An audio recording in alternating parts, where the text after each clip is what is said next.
A Vida Além da Sepultura, capítulo 67, subtítulo O Templo do Grande Coração. Então vamos a mais uma pergunta a Atanagildo, do espírito Atanagildo. Em diversas comunicações mediúnicas, temos encontrado informações de que nas cidades astrais existem templos onde se devociona a divindade. Porventura, em ambientes tão espiritualizados como seja o da metrópole, que nos descreveis, ainda se cogita de liturgia ou ofícios religiosos em lugar do elevado entendimento espiritual que já deve predominar entre os seus habitantes? Então responde Atanagildo. Repito-vos, aqui ainda cultivamos o produto de nossas criações e condicionamentos na Terra, sem violentarmos o gradativo progresso espiritual que só se efetua pela libertação lenta das formalidades dos mundos materiais. Embora em nossa esfera ainda se note nostalgia com os costumes terrenos, isso já se manifesta de modo sublimado em sua substância, ainda mais intimamente ligada ao santuário do nosso espírito.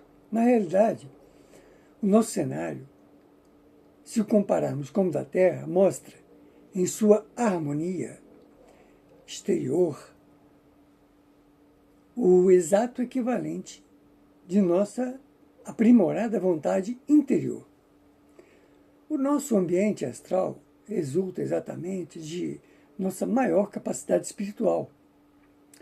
Aqui, no além, vivemos o fruto de nossas idealizações terrenas, mas já em sentido sublimado, buscando apoio em expressões cada vez mais elevadas, que correspondam perfeitamente aos ideais superiores esposados na vida material. Daí o fato de os verdugos, os avaros, os egocêntricos ou os acelerados situarem-se especificamente nas zonas abismais e nos pântanos fétidos do astral inferior, pois a natureza repugnante do cenário em que se colocam também lhe afina a própria intimidade da alma subvertida.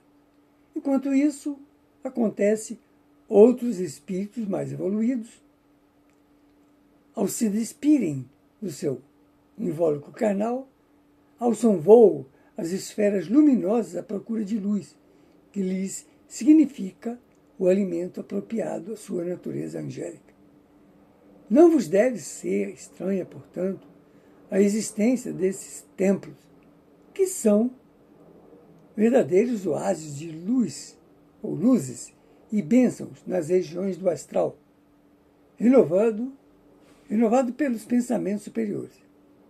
Em nossa metrópole do Grande Coração, o templo significa o envoltório emotivo do coração, do próprio povo que permanece em incessante atividade para a conquista do supremo bem espiritual. A estrutura alabastrina desse templo, que se ergue com a mais bela configuração da cidade, significa a fonte imperecível que capta e absorve os raios de luz ofertados pelas regiões celestiais. Vamos a mais uma pergunta aqui. Existe, porventura, semelhança entre esse templo e outros santuários edificados na Terra? Responde Atanagildo. Embora eu esteja a repetir de que algumas vezes,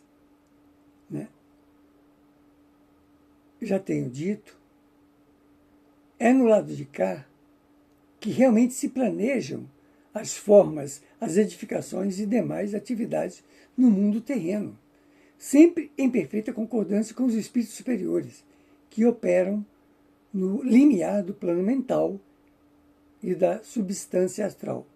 A nossa pergunta sobre se há semelhança, melhor, a vossa pergunta, se há semelhança entre nossos edifícios e os templos e as mesmas construções no mundo físico, seria melhor formulada assim: há semelhança dos nossos edifícios e templos com as edificações originais da metrópole em que viveis?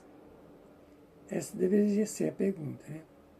Então vamos a mais outra pergunta, agora ainda ao Espírito Atanagildo, sempre, né? Que o livro é psicografado por ele, é transmitido por ele, psicografado por Hercílio Mais. Então vamos lá. O templo da vossa metrópole foi construído em alguma zona de fluidos superiores aos de outro local? Responde Atanagildo. O magnífico santuário foi edificado exatamente no centro do gigantesco e formoso jardim já descrito anteriormente e que forma o coração florido de nossa metrópole. Embora ele nos seja descrito à maneira das edificações religiosas terrenas, isto não quer dizer que se trate de construção absolutamente idêntica às formas e condições materiais, quer dizer, daqui da Terra. Mesmo que o queríeis, ou melhor, queirais comparar a mais bela catedral da Terra, ainda assim não conseguireis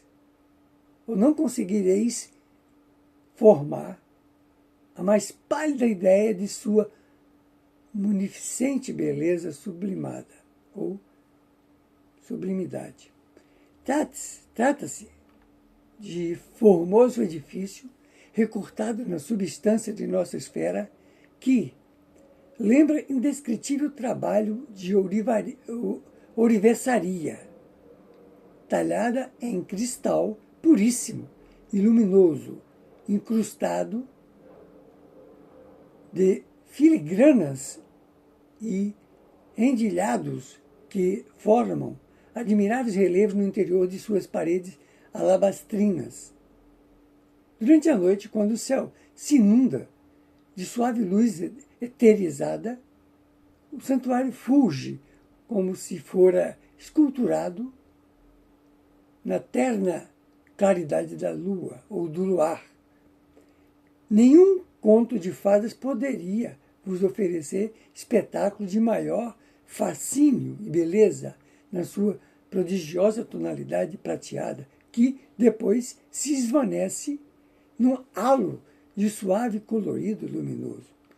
A sua aura termina emoldurada por formosa franja de matiz lilás que, em seguida, se polariza num rosa claro, dulcíssimo, lembrando a figura de extenso manto de arminho esvoaçando na atmosfera balsâmica, que se nutre incessantemente por meio de flores do imenso jardim.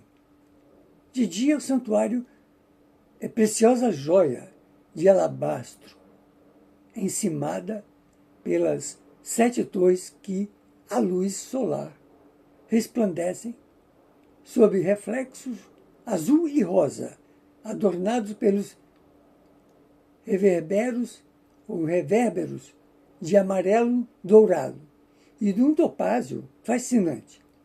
O templo descansa no seio de esplendoroso escrínio de vegetação verde brilhante e que, na forma de um extenso cinturão aveludado, representa amoroso abraço em torno de toda a sua base.